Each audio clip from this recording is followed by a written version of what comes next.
Good afternoon and welcome to Spectrum Television News at 12. I am Uyai Imam coming to you live from Uyo, the capital city of Kwambam State. Let's take a look at the headlines. First Lady Oluremi donates 1 billion naira relief materials to Nigeria disaster victims. FCSC chairman lists measures needed to break barriers to youth participation in agribusiness. Plus, United States envoy Witkoff meets Russia's President Putin as ceasefire deadline looms. We'll bring you details of these stories and more in a moment.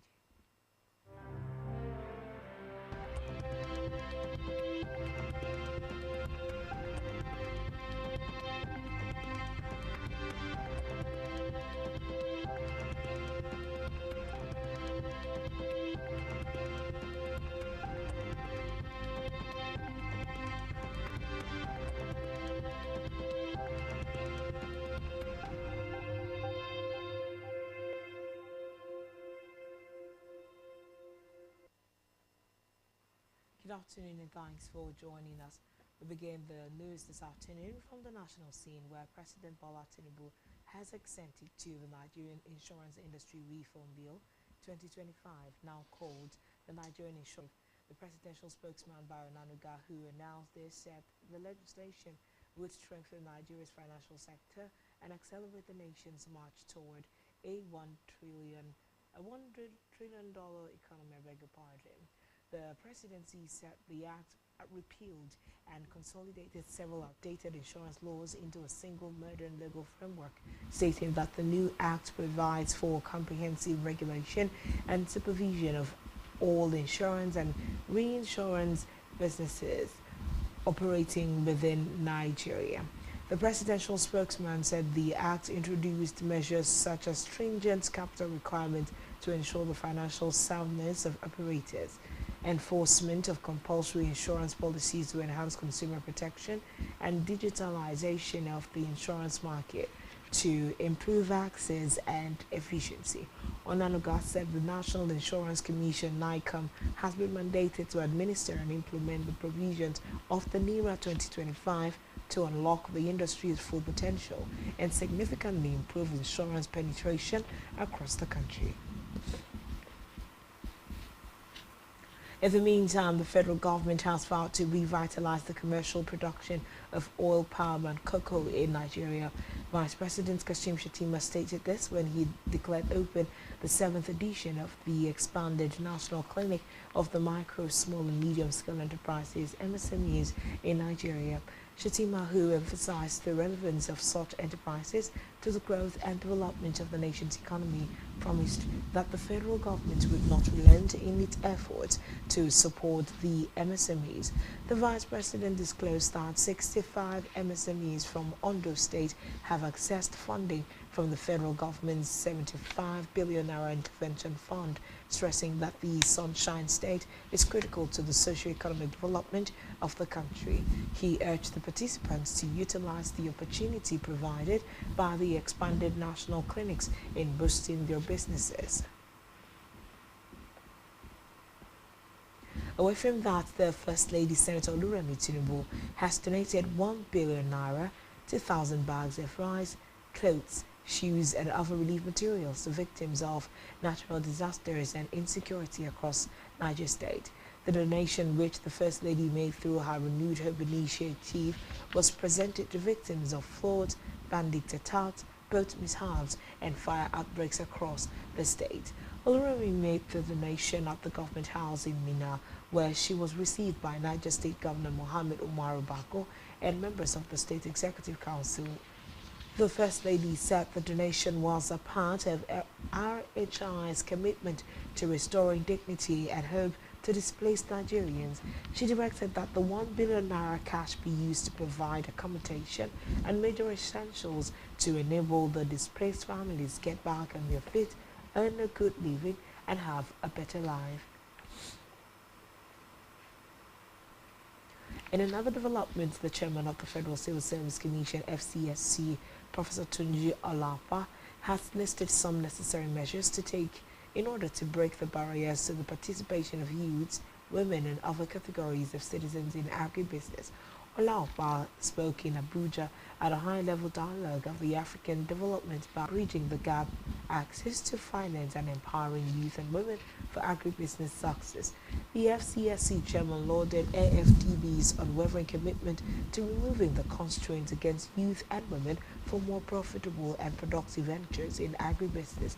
He noted that the bank's support had been phenomenal, with the redoubled momentum injected by Dr. Akinwumi Adesina during his tenure as president of the Continental Financial Institution. According to him, the clear message of the AFDB to Nigeria, especially to the policymakers, is that meaningful strides in agribusiness expansion cannot be achieved without the dismantling of the systemic barriers that limit the capacity of young people and women from accessing finance, resources and knowledge. Olaupa noted that improvements in grants could help youth, women and other experiments with innovations and technologies.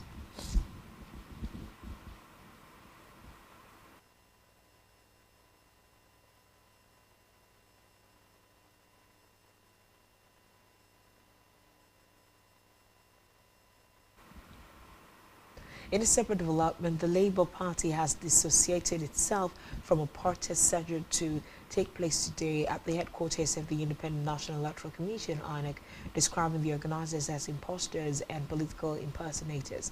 In a statement signed by Ken Osagwa, Senior Special Advisor on Media to the party's interim national leader, Senator Nenadi Usman, the party said it was not behind the planned demonstration.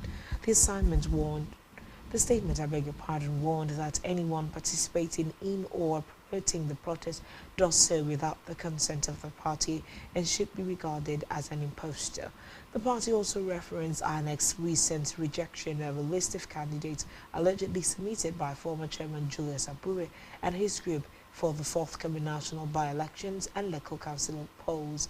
The statement further urged the Electoral Commission to remain resolute and act in line with the Supreme Court's judgment issued April 4, 2025, which affirmed the expiration of Abure's leadership tenure since June 8, 2023.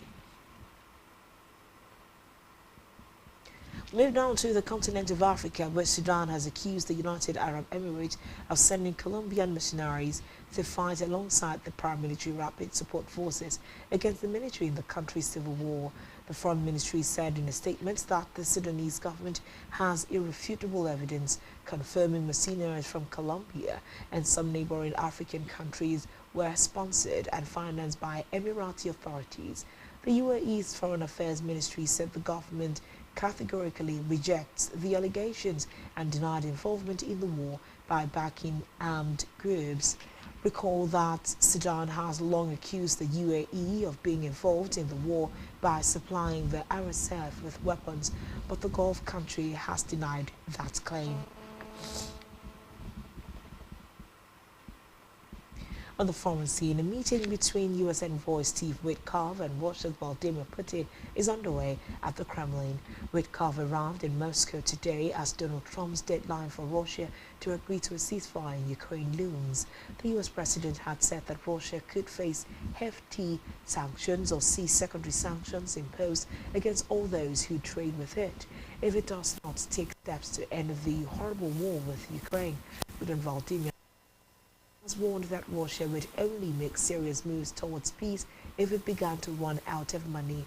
He welcomed the threat of tougher U.S. sanctions and tariffs buying Russian oil.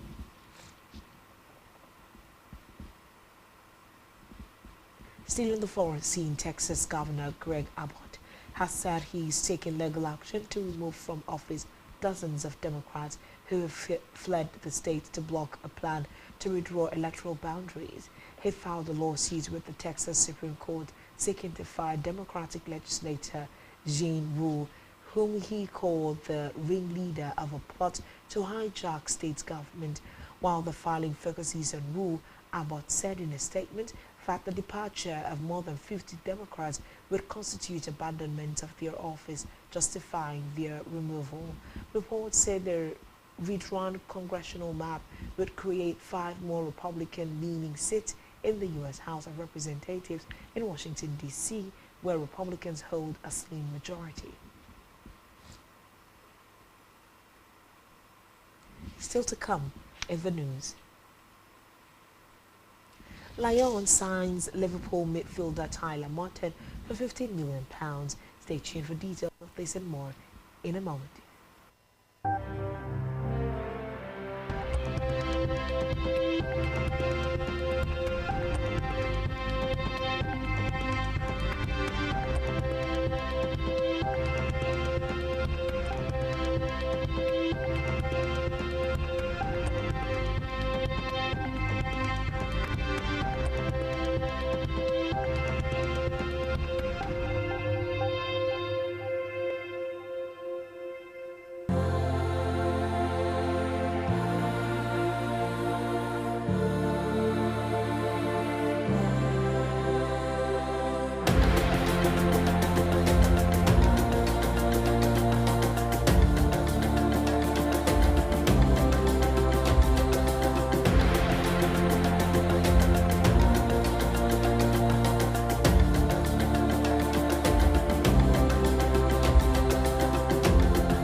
The news this hour.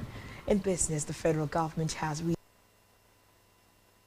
trade and investment ties with the United States as part of its broader strategy to drive economic growth and development. The commitment was made during a meeting between the Minister of Finance and the Coordinating Minister of the Economy, Wale Edo, and the United States Consul General to Nigeria, Rick Swad, in Abuja. According to a statement issued by the Ministry's Director of Information and Public Relations, Mohammed Maga, the meeting was also attended by the Ministry's Permanent Secretary, Lydia Jafia. Representing the Minister, Jafia highlighted the long-standing and strategic bilateral relationship between Nigeria and the United States. Still in business, 12 billion naira for the renovation of the old terminal at the Murtala Mohammed International Airport, Lagos, under the Ministry of Aviation and Aerospace Development. Amidst outcry from Nigerians and continuous explanations from the Minister of Aviation and Aerospace Development, Festus Kiyamo, the The Federal Airports Authority of Nigeria has waded into the conversation, explaining how the contentious 712 billion naira redevelopment plan for Murtala Mohammed International Airport will be executed. According to the FAA, airport will be executed. According to the FAAN, the overhaul is designed. Ambitious upgrade will transform MMIA into a state-of-the-art aviation hub, enhance passenger experience, and establish the facility as a top contender among leading airports in West Africa. On our health news, the Nigeria Center for Disease Control and Prevention, NCDC, says Nigeria has recorded 155 deaths from Lassa fever from January 1st to July 20, 2025. It said the case fatality rate now stands at 18.9%, higher than the 17.1% recorded during the same period in 2024. The NCDC noted that its epidemiological week 29 report shows that Nigeria stands at a total of 6,640 suspected cases and 822 confirmed cases across 21 states and 105 local government areas. Still in health, the seasoned pharmacist Adeleke Adekola has advocated for a real-time national tracking system for supply chain visibility, as well as a comprehensive government-led strategy to combat the fake drugs scourge in the country. In a letter, drug verification through codes linked in regional drug testing labs in underdeserved areas back to north, and launching a nationwide public awareness campaign to educate citizens on medicine verification were vital to addressing the menace.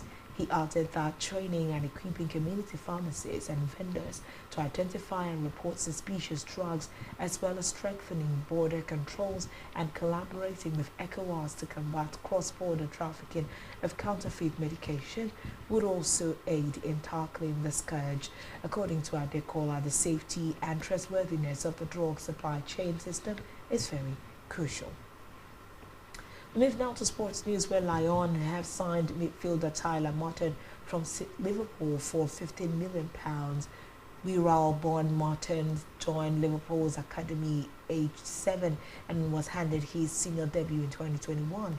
The 22-year-old struggled to force his way into the first team regularly, making 14 appearances across all competitions, and spent time alone in the Championship with Hull and Blackburn.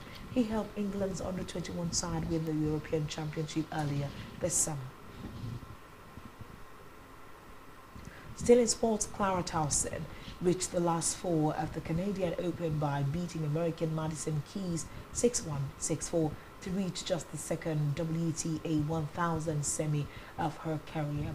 Danish player Towson, seeded 16th in Montreal, secured another major scalp after beating second seed Iga Swiatek in the previous round. Upon defeating 6th seed Keys, the 22-year-old revealed she had done so while dealing with personal tragedy. On our entertainment news, popular social media critic Very Dark Man has reacted to actress Iyabo Ojo's petition against the Nigeria Police and Commissioner of Police Uche. Reports say Iyabo Ojo, in a viral petition submitted to the National Security Advisor Nuhu Ribadu, accused the Commissioner of Police in charge of the Nigeria Police Force, National Cybercrime Center, NPF and CCC, CP Ifeanyi Uche, of interrogating her in the presence of Very Dark Man, a civilian who is also a defendant in another case where she is a witness. In response, Very Dark Man noted that the petition would not achieve anything meaningful. Recall that the actress a few weeks ago honored the police invitation after calling out Naira Marley and his associate Sam Larry over the alleged involvement in singer Mohbad's death. The actress made the call after a video of the duo allegedly bullying the late singer surfaced online following his death. And that's all we have on the news at this hour. Do well to follow us on social media. Subscribe to our YouTube channel, all of which you can find on our website, SpectrumTVLive.ng. This has been Spectrum Television News at 12. I am Uyai MM. Thanks for watching. Enjoy the rest of your day. Good afternoon.